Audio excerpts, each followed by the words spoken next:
பைரவ முத்திரை அப்படின்னு பேர்.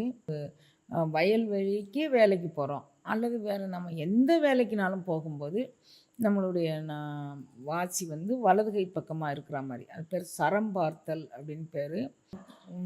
வாசி மாற்றுதல் அப்படின்னு ஒரு பயிற்சி இருக்குது. அதை பண்ணிவிட்டு நீங்கள் பார்த்தீங்கன்னா மாற்றிடலாம். இதுதான் பேசிக் பயிற்சி. வாசியை வந்து மாற்றுதல் அப்படின்னா பிராணாயாமத்தில் இது வந்து அடிப்படை. இந்த பயிற்சியை தான் சொல்லித் தருவாங்க. அந்த சரம் மாற்றுதல் அப்படின்னு சொல்லி தருவாங்க. இந்த மாதிரி பயிற்சியை நீங்கள் எடுக்க வரும்போது உங்களுக்கு இந்த சைனஸ் பிரச்சனை, மூச்சு குழாயில் ஏற்படக்கூடிய அடைப்புக்கள் பிரச்சனை, இவைகளெல்லாம் நீங்கும். திருவாசக தீக்கை. திருவாசக தீக்கை என்பது திருவாசகத்தின் 4 நெடும்பாடல்கள், அதாவது சிவபுராணம், கீர்த்தி திருஅகவல், திரு அண்டப்பகுதி மற்றும் போற்றி திருஅகவல் ஆகியவற்றை ஓதி திரு அண்டப்பகுதியினை 108 முறை ஓதி கும்ப ஜபம் செய்து அக்கும்ப நீரினால் தீக்கை பெறுபவர்களை நீராட்டுவது.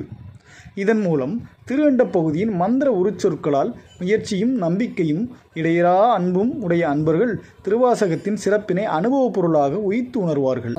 பைரவ முத்திரை அப்படின்னு ஒரு முத்திரை பார்க்க போகிறோம். மிக லகுவான முத்திரை. இடது கை கீழே வச்சுட்டு வலது கை மேலே வச்சு இது மாதிரி வச்சோன்னா இதுக்கு பேர் பைரவ முத்திரை அப்படின்னு பேர். இடது கை கீழே இருந்து வலது கை அதுக்கு மேலே இருந்தோன்னா இந்த முத்திரையில் மூச்சு வந்து வலக்கை பக்கமாக ஓடும். இந்த உலகியலுக்கு வலக்கை பக்கமாக ஓடுனா, உலகியலுக்குன்னா நம்ம ஏதோ ஒரு தொட்ட காரியம் தொடங்கணும், எங்கேயாவது ஒரு ஆஃபீஸரை போய் பார்க்க போகணும், எங்கேயாவது ஒரு வயல்வெளிக்கு வேலைக்கு போகிறோம் அல்லது வேறு நம்ம எந்த வேலைக்குனாலும் போகும்போது நம்மளுடைய வாசி வந்து வலது கை பக்கமாக இருக்கிற மாதிரி, அது பேர் சரம் பார்த்தல் அப்படின்னு பேர். சரம் பார்ப்பவன் பரம் பார்ப்பான் அப்படின்னு ஒரு பழமொழி உண்டு. இப்போ இடது கை கீழையும் வலது கை மேலேயும் வச்சுட்டு இந்த பெருவரல் ஒன்றை ஒன்று தொட்டு கொண்டு இருக்கார். இதுக்கு பேர் பைரவ முத்திரை அப்படின்னு பேர். இது வந்து வலக்கை பக்கமாக நமது காற்று அதிகமாக போகும். இப்போ நீங்கள் இடக்கை பக்கம் என்ன வலக்கை பக்கம் என்னன்னு பேசிக்காக தெரிஞ்சிருக்கணும். அப்போ தான் இது புரியும் உங்களுக்கு.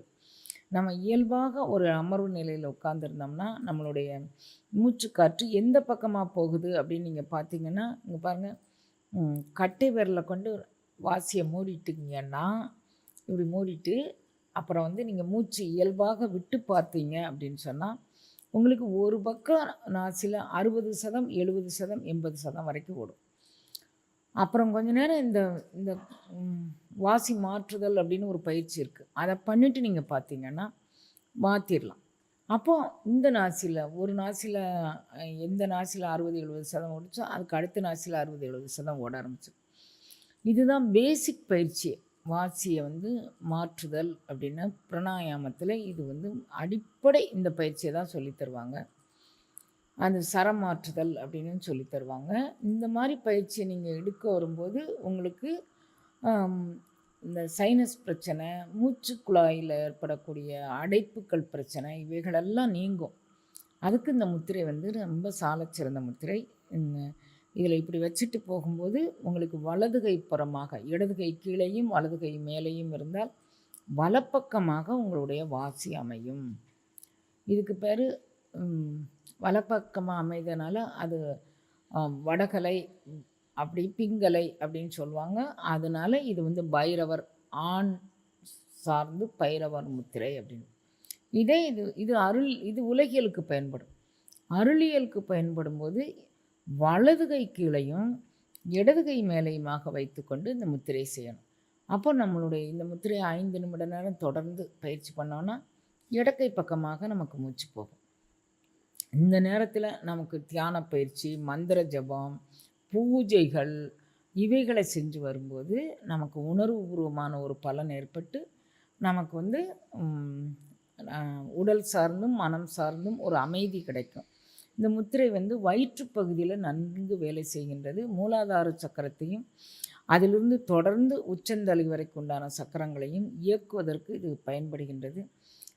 தியானம் அனுபவம் அப்படின்னு போகிறதுக்கு முன்னால் வாசி மாற்றுதல் அப்படின்னா சரம் மாற்றுதல் அப்படிங்கக்கூடியதை பேசிக்காக நம்ம படிக்கும்போது இந்த முத்திரைகள் பயன்படுகின்றது.